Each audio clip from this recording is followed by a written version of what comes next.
Hey, what's up YouTube? Dan the Fix-It Man. Got another quick video here for you. I'm going to show you how to change your front brake pads and rotors on a 2017 Ford Escape. Now, this particular model does have the electronic parking brake. Of course, that's in the back, but the parts store asked me if this model had the electronic parking brake. I think it has something to do with what type of parts or pads that they provide. Now, they also wanted to know the diameter of the rotor, which in this case is the 300 millimeter. I guess there's also a 320 millimeter option. So just a little bit of a heads up, before you buy parts, make sure you know what diameter rotor, and they needed to know whether or not the vehicle was equipped with an electronic parking brake. Hopefully we got the right parts. Let's go ahead and jump right into this. Now, the first thing that I like to do is push the caliper piston back inside the body of the caliper to make room for the thicker pad material. The easiest way that I found to do that is just to grab a little pry bar or a screwdriver. Something like this will work fine, and you just put that in here to pry that caliper piston back in. Now, you could also use a C-clamp or the caliper wind back tool or caliper compression tool. Now, before we do that, we do need to take a look at the master cylinder up underneath the hood to make sure that we're not going to overflow and make a big mess. Now, if somebody's been topping the brake fluid off as the brake pads wear down, we may have to remove some of that fluid. You could, of course, also crack open the bleeder screw over here and remove some of the fluid as you push it back in. Now, I don't usually like to open the bleeder screws because you do risk, of course, breaking it or allowing air to enter in through the caliper, and then you would have to bleed the brakes when you're done. So we're not going to do that this time, but let's pop the hood and go take a look at the master cylinder reservoir and make sure we've got enough room so we're not going to overflow that and make a big mess. In case you're wondering, they put the hood lever over here off to the passenger side. But this is our master cylinder reservoir, and you can see that it's actually pretty low. It's almost empty. It looks like there's a little bit of fluid back over here.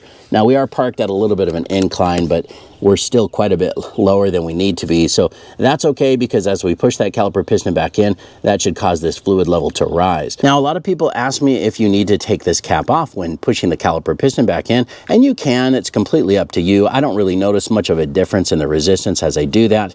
You know, the fact that brake fluid is hygroscopic, meaning that it attracts water or moisture, even the moisture in the air. I like to leave the cap on or leave this somewhat sealed so that any new moisture or new air does not get introduced. As the brake fluid gets old and absorbs moisture, it causes it to degrade and go bad. And so I like to leave that on as much as possible unless we're having to add some. In this case, we don't need to add any. I'm just going to go push the caliper pistons back in and we should be good to go. So let's go do that now. Now, again, the method I like to use is the pry bar method. This here is the Mayhew Dominator demo driver, and I really like these guys. You just put it here in through the edge and try to catch the lip of that rotor. And you see right there, just a nice, slow, steady pressure. Now I'm going to shift this over, and I'm going to put the pry bar in between the inside pad and the rotor and pry that the rest of the way in. Let me show you right here.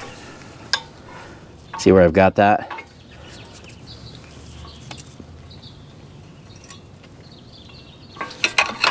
All right, that should do it. Now, you'll also notice that I have the wheel turned outward. In this case, on the passenger side, I've got it turned to the right. It just makes it a little bit easier to access everything here while we're working on the brakes. When we're doing the driver's side, I'm going to have it turned to the left so that the caliper is facing outward as well. All right, now you see we've got this clip here in the front that is holding this caliper onto the caliper bracket. We just need to pop this out of the little holes here. It's pretty easy to do with a little mini pry bar, just like that. We'll set that aside. All right, now we can take off the little caliper slide pins, and to get to them, there's these little plastic caps here. So just grab a little something to pry these off.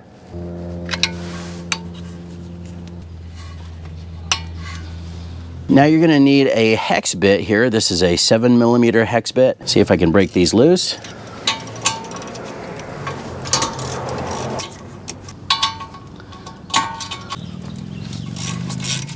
I'm just going to zip these out here real quick with the Milwaukee. There's one.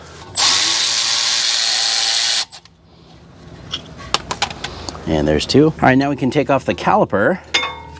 And I'm going to flip this over. Now the inner pad stays here inside the caliper piston until you pull it out. It's got little springs that hold it in place. So just grab it with your fingers and pull it out of there, like so. Now I'm going to grab a caliper hook and put this up on the coil spring, well up here out of the way. Now we can take off the outside brake pad. All right, now because we are changing the rotor, we do need to take off the caliper bracket. So we need to loosen and remove these two bolts right here, these two caliper bracket bolts, and those are an 18mm. Let's see if we can get these out with the Milwaukee mid torque here.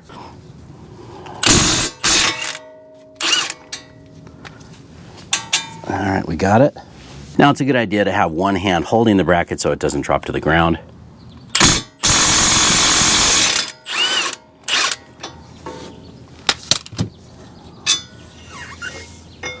All right, now in order to get the rotor off, you know, sometimes they'll just fall right off, and it looks like this one is. We got kind of lucky. If they don't just fall off easily like that, there is a special tool here that you can use. This is called the Rotor Remover 9000. It's also called a Tanya Harding. Just give it a few whacks here on either side. Sometimes I'll tap it here around the hub as well, because that's where they seem to want to get stuck. But in this case, this one just popped right off. Now before I put on the new rotor, I'm going to clean this surface here to make sure that this doesn't continue to rust or corrode or cause that new rotor to get stuck. I'm going to use a wire wheel on a drill to do this. Just make sure you wear some safety glasses if you're going to use something like this.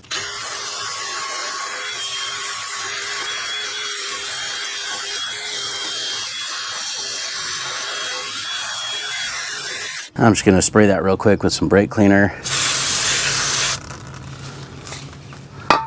And we'll let that dry for a second.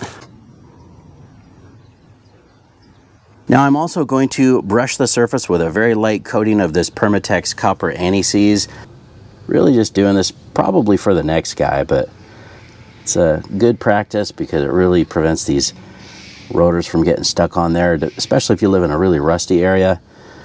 You know, you don't need too much of this stuff. A little bit goes a long way, but really does work out great. Now try not to get any on the lug studs. If you do, just wipe it off. And now before you put the new rotor on, I don't know if you can see, but this comes packed in some oil to prevent these from rusting during shipment or while sitting on the shelf. So we also need to wipe that off with some brake cleaner here. I like to spray it on the rag or paper towel.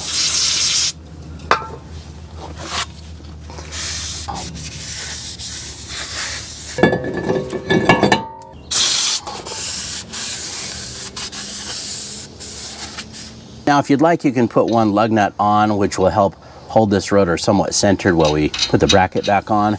I don't do this all the time, but when the rotors are heavy like this, I do like to do it. All right, I'm also going to clean up this bracket before we put it on. You can see there's a lot of gunk and buildup here in the channels where those brake pads slide. So I'm going to use the wire wheel on a drill again with a different wire wheel. Again, just make sure that you do wear some safety glasses here.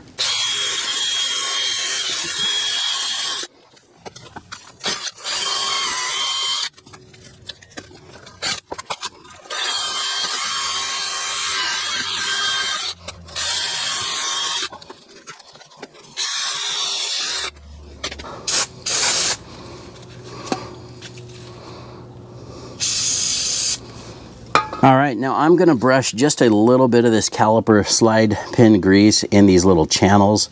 I think that's really gonna help those ears of that brake pad slide in and out of there without getting bound up.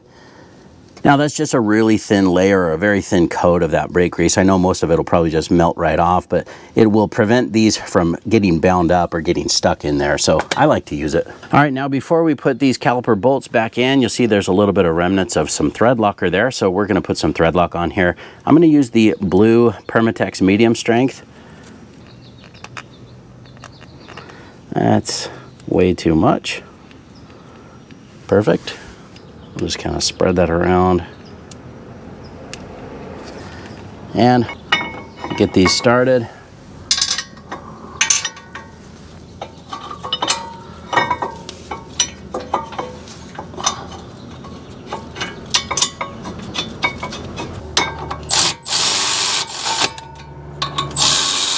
All right, the torque spec that I found for these caliper bracket bolts is 129 foot-pounds. All right, now we can put on the outer brake pad, and you see these are labeled. This one says outer, the other one says inner, and really all you got to do is just set it right there, set it in place. Now if you want to, you could brush a little bit more of that caliper grease on the ears just to prevent these from binding up in there.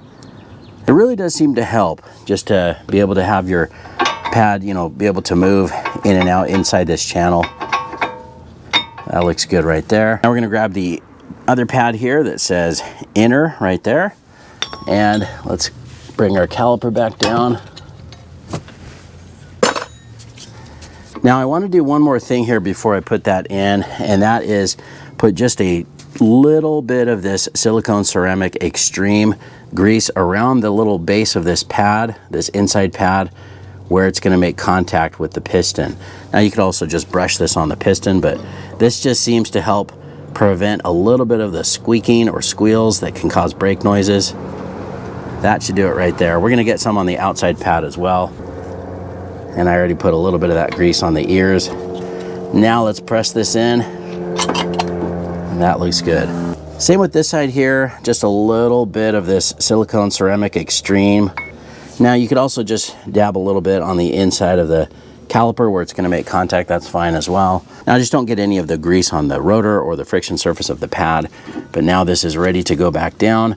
It's very important that you also do not twist the brake line. I've seen one job came actually to me from a brake shop where they're known for doing brakes, and they had this twisted around, and so of course the car was pulling to one side. But now we can just slide this back on just like that. That looks good. Now I'm going to put the little slide pins or guide pins in first, and then we'll do that clip on the front. Now here's our slide pins. I'm just going to clean these up with some brake cleaner. Just make sure there's no major gunk or anything on them, and make sure they're not pitted. These look all right. All right, and again, I'm going to put a little bit of this caliper grease on these guys as well, just to make sure that they can slide in and out of that little sleeve without getting bound up. Doesn't take too much, just a thin coating like that should do.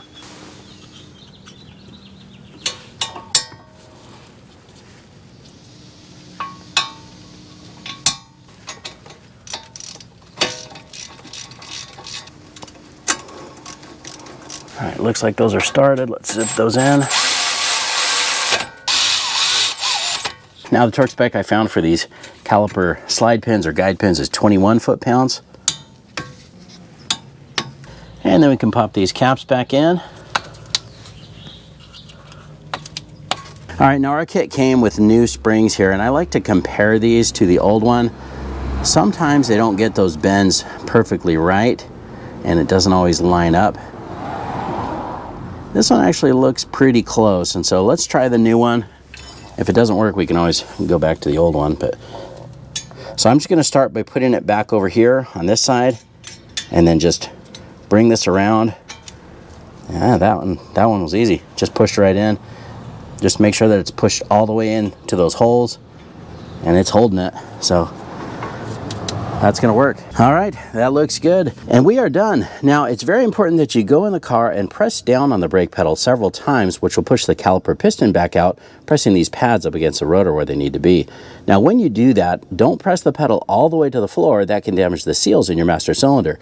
Just press it down about halfway several times until it feels firm. And then don't forget to double check the fluid level in your master cylinder as well. Make sure that that's all topped off where it needs to be before you head out. And then we can pull off that extra lug nut and put the tire back on.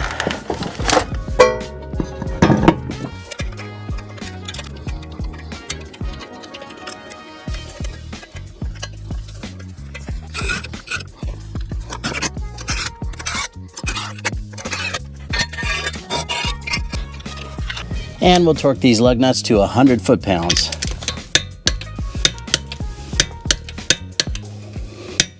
And that's pretty much it. I hope you guys liked this video. Please give it a thumbs up and subscribe if you don't mind. That does help me out. And of course, I'll get a link in the description to some of the parts and tools used in the video as well. Thanks so much for watching, and good luck.